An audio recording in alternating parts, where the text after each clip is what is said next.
Associazione Dante Alighieri, oggi un interessante convegno che parla in generale della vita con qualificati ospiti qui presso la sede del parco. Sì, oggi è la giornata della Dante e abbiamo voluto ricordare questa giornata facendo un incontro in questo luogo prestigioso qual è la sede del Parco Valle dei Templi di Agrigento, congiuntamente anche con l'ANIOC e il CNA, proprio perché pensiamo che lavorare insieme dia risultati maggiori.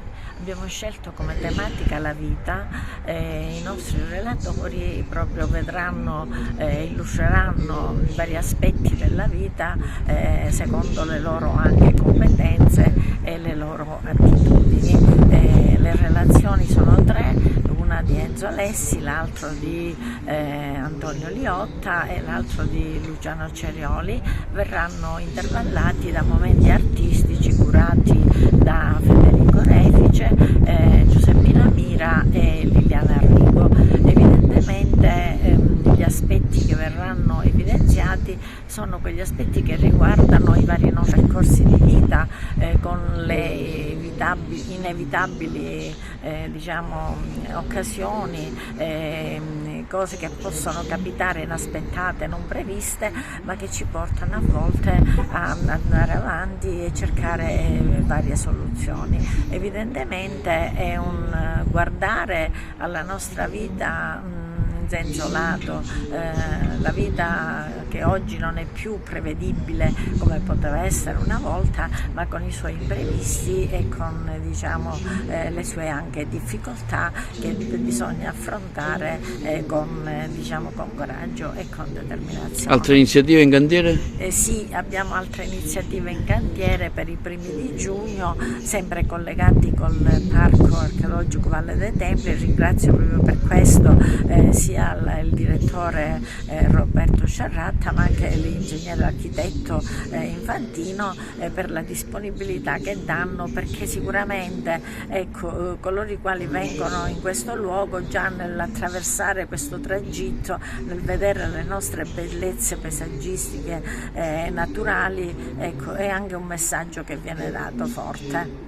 Francesco Curabba oggi partecipa a questa iniziativa dell'Associazione Dante Alighieri sulla vita, il suo contributo al dibattito. Intanto sono presente qui perché ho aderito alla richiesta della dottoressa Enza Ierna, presidente dell'Associazione Dante Alighieri, nonché dirigente scolastica in pensione, la quale da qualche anno a questa parte, in quanto dirigente della Dante Alighieri, ha attivato un processo culturale sicuramente di grande valore. Questa sera si parla della vita. La vita nel suo insieme è un sogno, la vita come mistero, la vita come miracolo. Miracolo nella nascita, nel concepimento, miracolo nella crescita, ma che diventa un mistero come la morte, perché noi non possiamo prevedere il futuro. Diventa sogno, quindi per questo noi il mistero poi lo raccontiamo, perché essendo in vita avremo modo di poter raccontare il nostro passato, però resta sempre un mistero, dicevo, come la morte. Ed in questo mistero noi non siamo parte attiva, il mistero è qualcosa che non riusciamo manco noi a definire, come non riusciamo a definire il nostro futuro. Noi al 50% definiamo il nostro futuro con il nostro impegno, con la nostra attività, con le nostre scelte, con il nostro lavoro, però spesso questo nostro impegno, questa nostra attività per programmarci il futuro è interrotta da fatti straordinari, da fatti non comuni, che possono stravolgere in positivo o in negativo il nostro futuro. Ma la vita però, per chiudere, la vita è bella e pertanto va vissuta. Una valutazione su questa iniziativa? È da tantissimo tempo che con la dottoressa Enza Ierna pensavamo di fare qualcosa, e oggi che è la giornata della Dante Alighieri, la Dante D, abbiamo veramente unito le due nostre associazioni per questa ricorrenza che in campo nazionale ricorda con il Giovanni Pascoli la vita.